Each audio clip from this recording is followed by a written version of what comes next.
여러분 안녕하십니까. 누리 PD 김전입니다. 자, 대북 송금건으로 지금 현재 감옥에 있는 이화영의 상태가 심상치가 않습니다. 본인으로서도 엄청난 지금 충격을 먹었다. 자신은 징역 9년 6개월 그렇게 중형이 나올 것으로 생각도 안 한 것 같아요. 그 후 이렇게 정황을 보게 되면은 당했다 바로 그 자체입니다. 철저하게 사실은 이재명과 합을 맞추고 검찰이 마치 증거를 조작하는 듯 그렇게 몰아갔었죠. 술판을 벌였다, 뭐 회유했다, 쌍방울 관계자들이 검찰하고 지금 짜고 친다 이런 식으로 몰고 갔었죠. 오히려 쌍방울 관계자들과 이화영 간에 그냥 충돌이 일어날 정도인데 그게 지금 더불어민주당 의원들이 지금 개입해 있고요. 이재명이 뒤에서 지금 사주하고 있다고 보는 게 맞겠죠. 그야말로 이 사건은 엄청난 국기를 뒤흔든 일대 큰 사건이 되고 있고 이재명으로서도 이례적으로 이 사건에 대해서만큼은요 예민한 반응을 보이고 있죠. 법정에 출두하기 전에 기자들에 대해서 또 일갈한 그 유명한 그 여한견 발언이 나온 그 이유도 이것 때문이거든요. 다른 재판을 많이 봤는데 유독 이 재판에 대해서만큼은 날카로운 반응을 보이는 이유가 있습니다. 이거는 사건 자체가 실체가 드러날 가능성도 크고 이화영과 자신이 일체화되어 있는 여러 가지 정황이 있고 증거가 있고 객관적 물리적 여러 가지 조건들이 다 그렇게 맞아떨어지고 있잖아요. 발뺌하기가 어렵습니다. 본인의 재판이 끝나기 전에 이화영 때문에 이재명이가 그냥 모든 계획이 이제 물거품이 될 수도 있는 그런 사건입니다. 이거는. 이화영은 이렇게 그냥 범죄자인데 그럼 당신은 아무것도 그냥 잘못한 게 없다고? 그러면 도지사가 부지사한테 뭐 아무것도 그냥 물어보지도 않고 아무런 보고도 받지 않았단 말인가? 당신은 그러면 이화영에 대해서 그 어떤 그 도지사로서의 권리도 행사하지 않았나? 뭐라고 여러 가지 공격을 받을 수밖에 없는 그런 자기로서는 그야말로 악재 중에 악재죠. 그래서 이 사건을 덮으려고 뭐 많은 회유와 공작을 했습니다. 법정에서 난동도 피우고요. 그 부인이. 그리고 이제 더불어민주당 의원들이 거기 찾아가서 뭐 또 만난다 못 만난다 뭐 온갖 생떼를 다 부렸습니다. 그리고 지금은 특검을 띄워가지고 그걸 조사하겠다. 뭐 그 관련된 검사들을 탄핵하겠다. 심지어는 판사까지도 탄핵하겠다 이러고 있죠. 정말 우리나라가 언제부터 이렇게 됐습니까? 이런 것은요. 저들이 말만 하면 독재 그 엄혹한 독재 시절이라는 전두환 대통령 그리고 유신인 시대 그 박정희 대통령 때도 없었던 일입니다. 이런 식으로 노골적으로 재판부를 압박하고 검찰을 범죄시하는 집단 그런 게 이제 이 나라의 대표적인 정치 세력이라는 게 정말 믿기지가 않는데요. 자, 그런데 어쨌거나 이화영은 제가 보건대도 그렇고요. 여러분도 아마 그렇게 생각할 겁니다. 이화영이 저거 참 덩신이다. 이재명 믿고 가다가 그냥 인생 그냥 망친다. 속았다. 당했다. 뭐 그렇게 보는 게 뭐 합리적 판단입니다. 자, 지금 보면요. 충격적이죠. 피고인 이화영, 피고인 방용철. 방용철은 쌍방울에서 고위 임원으로 있던 인물이죠. 자, 국선 변호인이 결정됐습니다. 국선 변호인. 국선 변호인이라는 게 뭡니까? 사선 변호인이 없는 경우에 이제 무조건 변호인이 있어야 되니까요. 재판하려면은, 이제 나라에서 붙여주는, 법원에서 붙여주는 이제 변호인이죠. 그냥 뭐 사실상 무보수에 가깝습니다. 저거 이거 보고 좀 깜짝 놀랐습니다. 저게 왜 그런가 하면요. 이화영 방용칠이 변호인을 이렇게 구할 그 능력이 없는 게 아니고 시간을 끌기 위해서 저런 겁니다. 시간을 끌기 위해서. 그래서 사선 변호인을 제출을 해야 되는데 법원에 그걸 안 하고 미기적거리니까 재판부가 그냥 그 재판을 속개하고 좀 진행을 좀 빨리 하기 위해서 일단 국선 변호인을 이렇게 선임을 이제 하는 결정을 했습니다.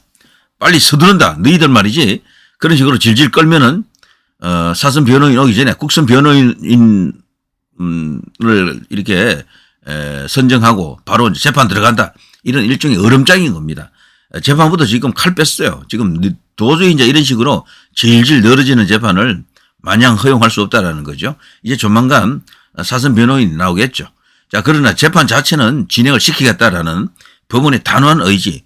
여기에는 최근 법원이 다소 바뀐 듯한 그런 분위기가 있어요. 조희대의 리더십이 조금 이제 빛을 발하는가 싶기도 하고, 그리고 그동안 너무도 뭐 재판을 질질 끌었잖아요. 국민적 따가운 시선, 눈초리가 있고, 언론에서도 이걸 문제 삼는 경우가 이제 많아지고 있습니다. 계속해서 이 재판 지연에 대해서 특히 저쪽 더불어민주당 쪽의 인사들이 연결된 이 사건들은 계속해서 뭐 했다면 3년, 4년 뭐 이런 식이라 이건 안 되는 거죠. 거기에 대해서도 저들이 이제 부담을 느끼고 있다라는 것을 알 수가 있습니다. 자, 민주 쌍방울 의혹 이화영 부인 변호인 만나 진실 밝히려면 특검뿐. 결국 이들은 이것밖에 없어요. 그러니까 모든 실체는 드러나 있고 증거는 명백해지고 있고 정황도 그렇고요. 모든 것은 재판하는 과정에서 다 드러났다라고 이제 보는 게 맞고, 그래서 도저히 피해 나갈 어떤 그런 텀이 없어요. 천라지망이 지금 펼쳐져 있다. 이재명, 이화영 둘을 묶어서 그냥 감옥에 보낼 수 있는 대북 송금건이고요. 제3자 뇌물입니다. 자, 이걸로 인해 가지고 민주당이 이제 할 수 있는 것은 결국 이런 식으로 방탄을 계속 하는 것밖에 없죠. 소위 호위무사 뭐 이들을 내세워 가지고 뭐 검찰 압박하고 법원에 대해서도 그냥 위협을 하는 겁니다. 그래서요, 시간 끌기, 거기에 더해 이재명 분리시키기, 이화영에서 이재명을 분리시키기, 이것 하나로 지금 일관하고 있는 거죠. 그러자니 모든 거기에 동원되는 인사들을 보면요, 공작 플랜의 전부 연기자들 같은 그런 느낌이 강해요. 연극 무대에 올라간 연기자들 같다, 이런 식이죠. 자, 박찬대 원내대표 아닙니까? 검찰 수사는 하지 않고 조작설만 계속 이런 식으로 참 제1당의 그것도 국회 압도적 다수당의 원내대표가 이런 어떤 허접한 이야기를 하고 있습니다. 고문을 하고 있다라는 말을 이 비유삼아 이렇게 하고 있는데요. 검찰을 과거 뭐 고문 이슈가 좀 있었죠. 아주 과거에는 고문하는 검찰, 수사는 하지 않고 조작만 하고 있다. 이런 식으로 떠들고 있고요. 이화영 부인, 검찰이 남편을 회유하고 있다. 특검으로 증거를 찾아야 한다라면서 또 역시 입을 맞추고 있죠. 전부 하나처럼 움직이고 있습니다. 그런데 제가 볼 때는 이화영 본인은 지금 심각한 딜레마에 빠져 있다. 이게 이대로 가다가 나만 죽는 게 아닌가 이거죠. 그래서요, 지금 이화영 부인하고도 이화영이 한때 충돌을 일으켰어요, 분명히. 그런데 나중에 이화영이 결국 이화영 부인의 말을 들은 거죠. 그 결과 자기는 잘 될 줄 알았지, 사실. 그렇게 되면은 총선도 뭐 민주당이 크게 이겼고 그 재판 결과에서 상당히 자기에게 좀 이렇게 부드러운 판결이 나오지 않겠나 싶었는데 무려 징역 10년에 가까운, 자기로서는 도저히 그냥 받아들이기 힘든, 하늘이 무너지는 결과가 나온 겁니다. 그래서 지금 여러 가지 그 상황이 이화영이 새로운 어떤 선택을 하지 않느냐. 이 재판이 이대로 가게 되면 정말 확정될 가능성이 크거든요. 그러면은 그럴 경우에 이재명이가 자신을 구해줄 수 있느냐? 그보다도 진짜 대통령이 될 수 있느냐? 아니, 그 전에 이재명은 과연 대선에 나갈 수는 있기는 있느냐? 이런 여러 가지 생각을 할 수밖에 없습니다. 멘붕에 빠질 수밖에 없어요. 이재명 믿고 있다가는 그냥 나 끝난다. 저거 완전 썩은 동아줄이다. 이런 생각을 안 하면 그거 인간이 아니죠. 자기 살 길 찾아야 될 것 아닙니까? 그래서 지금 이화영 쪽에서 지금 극단적인 어떤 그런 판단과 선택을 할지도 모른다, 이런 이야기까지 지금 떠돌고 있습니다. 이화영 부인이 계속해서 하는 말은 이거겠죠.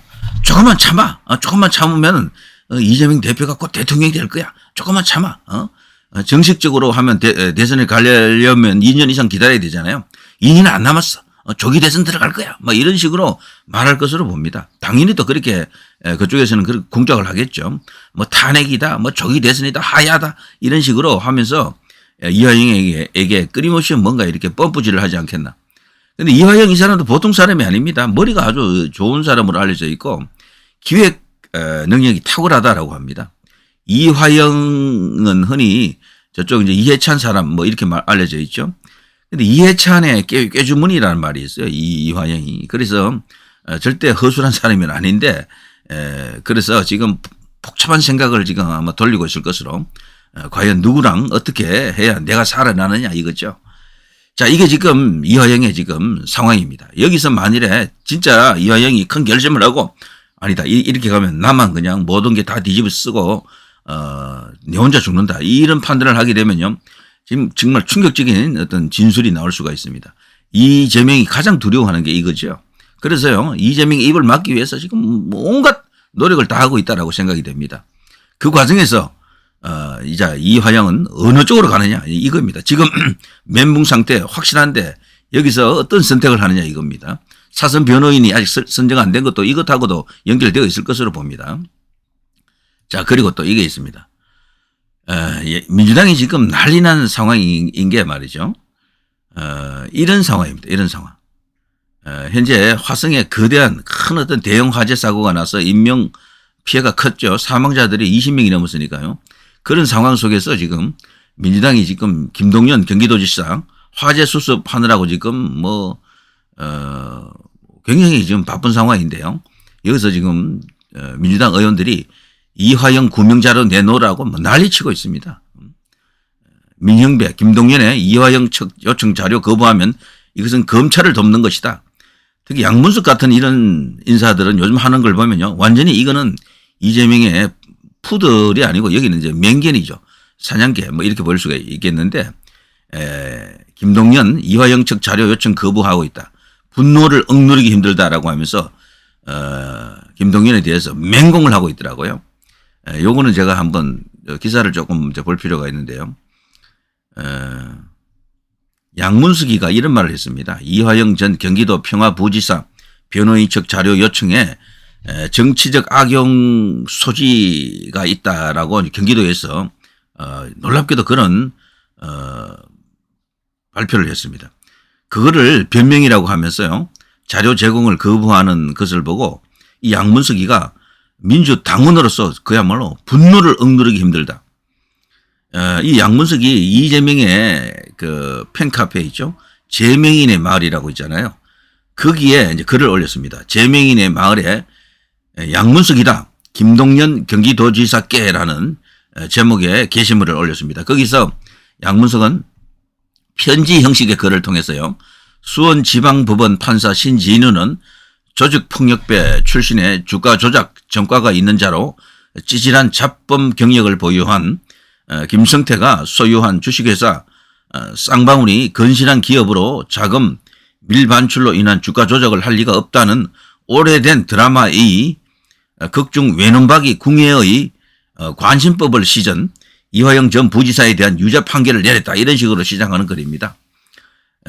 그러면서 일부 악의적인 정치검사 몇몇이 주요 피의자들을 모아 술판 벌여 술 먹이며 회유, 주요 진술을 조작했다는 의혹을 깡그리 무시한 후에 회유에 넘어간 해당 피의자들의 진술만 재판에서 인용했다.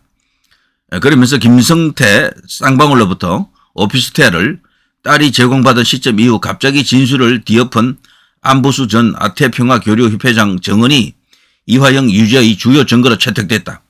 철저하게 검찰 조작설에 지금 올인하고 있는 겁니다. 그러면서 조만간 저들은요 검사 탄핵을 완수할 것 같아요. 그걸 해내고 그 후에 또 다른 전국 상황에 돌풍을 만들어낼 것으로 보입니다. 그야말로 이재명이 뒤에서 지금 원하는 대로 지금 해주고 있는 거죠. 물어 하면 바로 무는 맹견들입니다. 자, 그러면서 이번 판결은 사법 역사의 치욕으로 기록될 것이다. 이런 몰상식적이고 불공정한 사법살인이 자행되는 상황에서 경기도지사 김동연 민주당원이 민주당 소속 전임 부지사 이화영 변호인 측의 자료 요청에 정치적 악용 소지라는 천부당 만부당한 변명을 앞세워 자료 제공을 거부하는 것에 민주당원으로서 일반 국민으로서 분노를 억누르기 힘들다.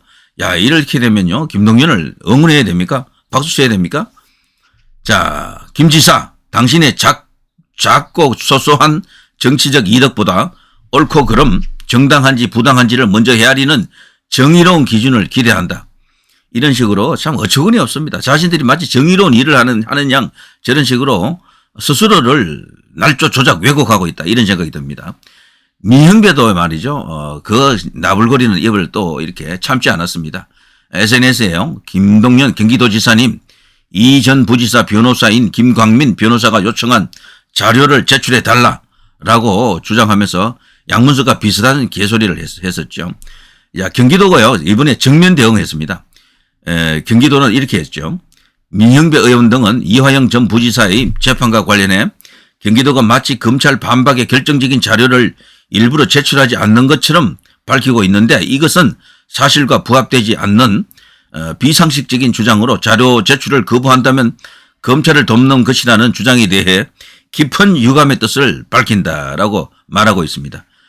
자, 경기도는요, 김광민 도의원, 이화영 변호인입니다.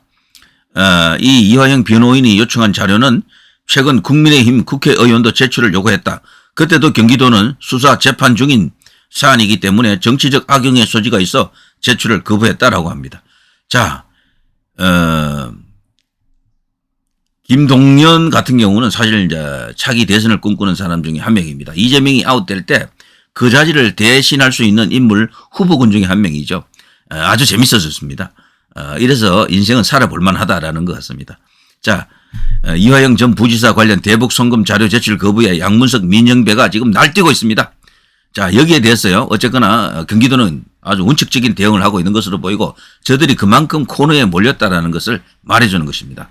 그리고요, 감옥에 있는 이화영이 어떤 충격적인 선택을 할 것으로 이제 예상이 되는데 그때 상황이 또 완전히 일파만파의 여러 가지 어떤 후폭풍을 만들어내겠죠.